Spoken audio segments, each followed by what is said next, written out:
주님께서 여러분과 함께 요한이 전한 거룩한 복음입니다.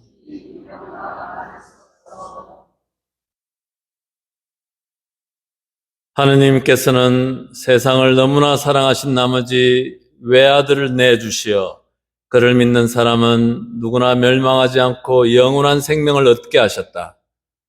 하느님께서 아들을 세상에 보내신 것은 세상을 심판하시려는 것이 아니다. 그 세상이 아들을 통하여 구원을 받게 하시려는 것이다. 아들을 믿는 사람은 심판을 받지 않는다. 그러나 믿지 않는 자는 이미 심판을 받았다. 하느님의 외아들의 이름을 믿지 않았기 때문이다. 주님의 말씀입니다.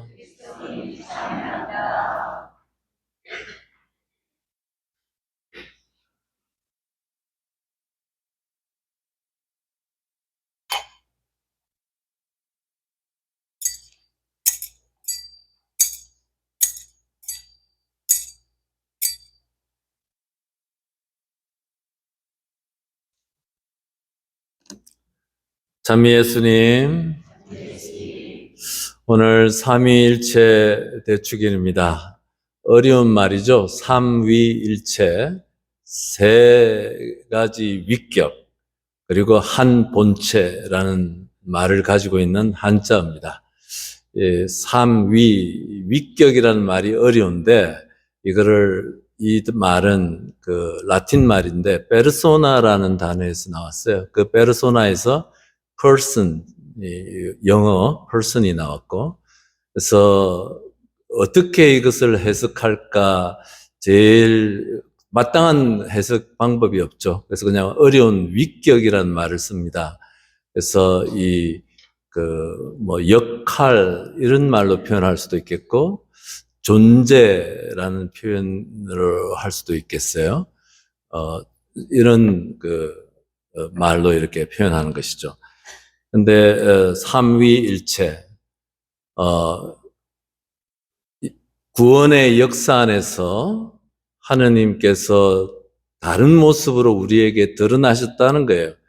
구약의 시대에는 성부께서 드러나셨고, 또 신약, 예수 그리스도께서 오셨을 때는 성자께서 드러나셨고, 예수님께서 승천하시고 난 다음에는 이제 성령의 시대, 성령께서 우리를 이끌어 가신 하느님이라는 그 말씀을 이 삼위일체라는 교리 안에 우리가 담을 수 있겠습니다.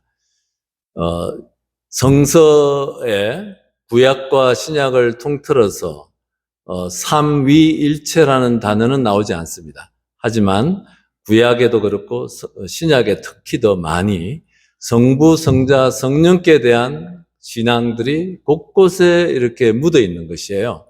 그래서 이 성서에 벌써 이렇게 있는 그 성부, 성자, 성령께 대한 그들의 믿음이 2세기, 그러니까 한 150년경부터 이제 신학자들, 교부들 사이에서 이것이 좀 거론되다가 이제 325년 니케아 공의에서 믿을 교리로 선포된 겁니다.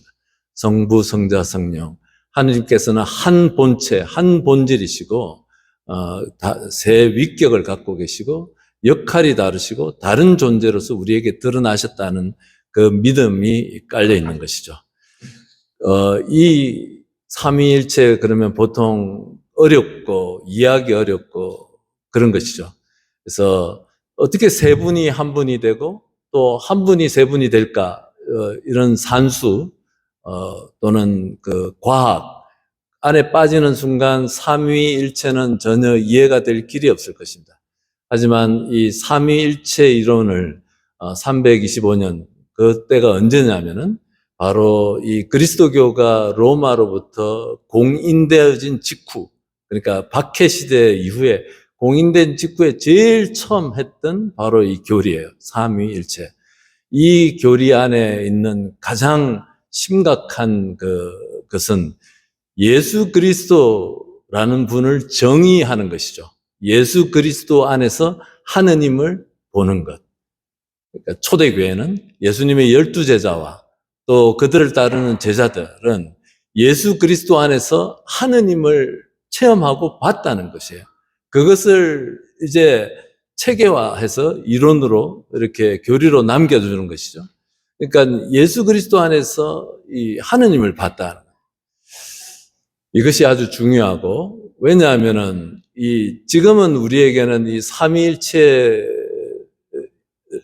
그 교리, 우리가 기도할 때마다 성부와 성자와 성령의 이름으로, 또 세례를 받을 때 성부와 성자와 성령의 이름으로 다 세례를 받는데, 우리에게는 이해하지 잘 못하는 신비스러운 어떤 교리로 다가올 수 있습니다만은, 초대교회 때는 이것은 그들의 생사를 가르는 아주 중요한 문제였습니다. 이 삼위일체 교리라는 것이.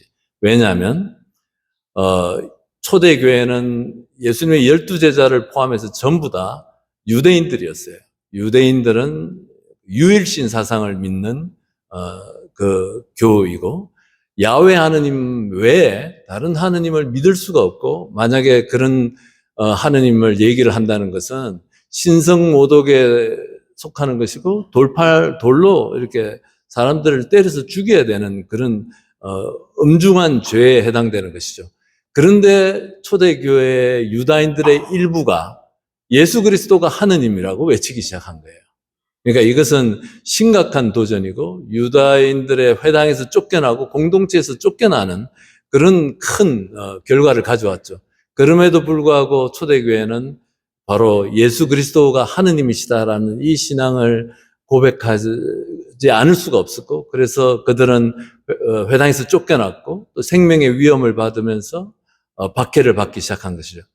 이렇게까지 초대교회가 삼위일체, 성부, 성자, 성령, 아버지와 아들과 성령의 신앙을 고백하려고 했던 것은, 그래서 우리에게 삼위일체 교리로서 우리에게 전해줬던 그 이유는, 우리에게 어려운 이해할 수 없는 교리를 하나 떡 던진 것이 아니고 바로 우리들의 신앙을 돕기 위해서인 거죠.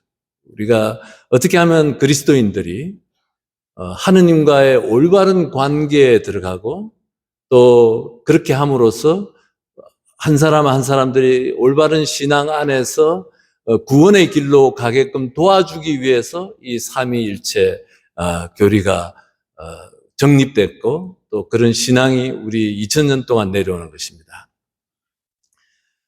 성서에 특히 복음서와 신약성서 곳곳에 삼위일체와 관련된 복음서들이 있습니다. 제일 중요한 이 성서 구절은 마르코 복음 1장에 나오는 예수님께서 세례 받으시는 장면일 거예요. 여러분들 다들 기억하시죠? 예수님께서 요르단강에서 세례를 받으실 때 하늘이 열리고 비둘기의 모습으로 성령께서 오시고 성부 하느님의 목소리가 들리는 것이죠. 이는 내가 사랑하는 아들. 이런 말씀이 이렇게 성부 하느님의 소리가 들리는 것이죠. 그곳에 성부와 성자와 성령이 이렇게 오롯이 드러나는 것입니다. 그래서 이 부분을 가지고, 이 부분이 제일 성부, 성자, 성령께 대한 제일 중요한 성서적 텍스트인데, 제일 중요한 이 부분을 가지고 1500년도 전에 성 아우스틴께서는, 아구스티누스죠. 성 아우스틴께서는 삼위일체 교리를 이렇게 설명하셨습니다. 성부께서는 사랑하시는 아버지, 사랑하시는 분, 이는 내가 사랑하는 아들, 이렇게 하시는 거죠. 사랑하시는 분이고, 성자는 사랑받는 아들이에요. 사랑받으시는 분이고, 그 다음에 성령은 비둘기의 모습으로 오신 분은 사랑 자체, 이렇게 표현하십니다. 그래서 더 어려워졌죠. 근데 저는 이 부분에 이렇게 이번 강론을 준비하면서 많이 머물렀어요. 사랑하시는 분, 사랑받으시는 분, 사랑 자체라는 이 설명을 하시는 성 아우스팅의 그 신학이고 신앙인데, 이 부분에 머물면서 느끼는 것은, 우리가 삼위일체 하느님 성호를 그을 때마다, 성부, 성자, 성령의 이름으로 기도를 할 때마다 우리가 꼭 기억해야 되는 것은 이 사랑의 관계예요. 사랑의 관계. Holy Trinity, 트리니티죠. Trinity is a self-giving, loving relationship. 그것이 현대 우리 신앙 안에서 정의하는 거예요. 성부, 성자, 성령, 우리가 성호를 걸 때마다 기억해야 되는 것은 사랑의 관계예요. 자기를 내어놓는, 자기를 희생하는 사랑의 관계에 대해서 이렇게 얘기하시는 것이죠.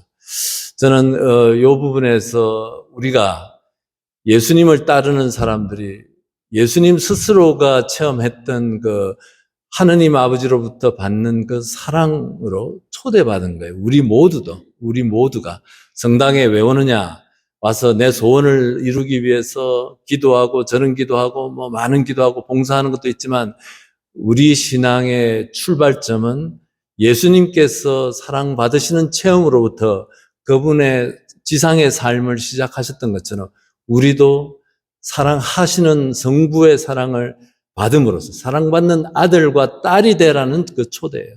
그리고 그 사랑이 내 삶 안에서 꽉 차고 넘쳐서 다른 사람들에게 이렇게 사랑이 넘쳐나도록 하라는 그 우리의 신앙이 이 삼위일체 교리 안에 이렇게 녹아 있는 것이죠. 사랑하시는 분, 사랑받으시는 성자, 그리고 사랑 자체, 이런 사랑의 관계를 우리가 이제 그 신앙 안에서 배우고 또 공동체 안에서 배우도록 이렇게 초대받는 것입니다. 그래서 우리가 이제 성당 안에서 복음서 안에서 하느님의 사랑을 체험을 해야 돼요. 그냥 하느님 저 멀리 계시고 이런 것이 아니라 바로 예수 그리스도를 통해서 우리에게 전해지는 그 하느님의 사랑을 체험하고, 그래서 십자가를 바라다 보시면서 그냥 아무 느낌이 없는 이런 저 멀리 계신 하느님, 내 삶하고 상관없는 하느님이 아니라 저 십자가를 바라다 보시면서 우리 각자는 그분의 그 거룩한 희생 안에 있는 정말 그 심오한 그 사랑을 느끼도록 해야 되고, 그렇게 하기 위해서는 기도해야 되고, 공동체가 또 서로 도와야 돼요. 그것을 느낄 수 있도록. 서로 사랑을 느끼게끔, 서로 사랑을 이렇게 주고받는 이 관계인 것이죠. 그래서 성부, 성자, 성령은 바로 이 사랑의 관계이다. 자기를 희생하는 사랑의 관계 안에서 우리 신앙이 시작되었고, 그렇게 초대받는 것이죠. 그래서 이제 성당에 오셔서 그냥 하느님께 예배드리고 미사를 봉헌하고 그걸로서 충분한 것은 아닌 것이죠. 그분의 사랑을 체험하는 이 성찬의 전례, 그분의 말씀, 그리고 또 공동체 안에서 이루어지는 그 사랑의 관계들, 이렇게 서로 들어주고 위로해주고 격려해주고 또 사랑을 더 깊이 알아듣도록 도와주고 하는 그것이 공동체 교회의 역할인 것입니다. 우리는 그렇게 불리워진 것입니다. 그래서 바로 이 삼위일체 성부, 성자, 성령의 이름으로 우리가 기도하고 세례받고 모든 것을 미사도 시작하고 하는데, 이 안에 담겨져 있는 것은 바로 이 사랑의 관계로의 초대. 꼭 그것을 기억하십시오. 우리는 그렇게 하느님의 사랑을 받고 내가 받은 그 사랑을 다른 사람들에게 나누고 하면서 구원받는 존재인 것이죠. 우리가 그렇게 초대교회는 자신들의 목숨을 걸고 유다인들 공동체에서 쫓겨나는 박해를 무릅쓰고 그 목숨을 걸고서 지켜냈던 이 성부, 성자, 성령의 이 신앙을 우리가 그 사랑을 실천하면서 또 사랑을 키워가면서 체험하게 되는 것입니다. 일전에 말씀드렸듯이 우리는 십자가도 너무 자주 봐서 우리에게 별 감동 없이 다가올 수도 있고, 또 성서 말씀들도 이렇게 너무 자주 듣고 하니까 그냥 머리로 듣고 눈으로 보고 이렇게 지나갈 수 있습니다. 하지만 이것은 2000년 전에 우리 신앙의 선조들이 목숨을 걸고 지켜냈던 신앙이고 우리에게 전해주려고 했던 그 진리가 있는 것이죠. 그래서 이 복음서 안에서 전해지는 그 하느님의 사랑, 예수님을 통해서 전해지는 사랑, 예수님의 그 사람들을 대하시는 태도, 약자들을 대하는 태도, 또 소외된 사람들을 대하는 태도, 또 나와 다른 사람들을 대하는 태도, 또 당신을 배반하고 팔아먹고 부인하고 오해하고 알아듣지 못하는 이 사람들을 대하는 이 모든 예수 그리스도의 말씀과 행적과 그 태도 가치 모두가 큰 사랑으로 우리에게 다가오고 우리 삶을 가득 채우고 그렇게 받은 사랑으로 이제 다른 사람들도 그렇게 대하고 하는 것이 바로 우리가 성부, 성자, 성령 사랑의 관계 안에서 기도하는 이유입니다. 그래서 오늘 삼위일체 대축일, 바로 지난주에 성령 강림 대축일 직후에 우리가 삼위일체 대축일을 지내면서 삼위일체 하느님의 그 사랑을 기억을 하고 우리가 그 사랑에 초대받았고 그 사랑을 우리 안에서 키우고 또 확장해가고 나누고 하는 삶으로 초대받았음을 기억하시고 오늘 우리 교회 안에서 만나는 형제자매들 안에서 서로 사랑을 이렇게 주고받는 그런 시간들을 교회 안에서 보내시기 바랍니다.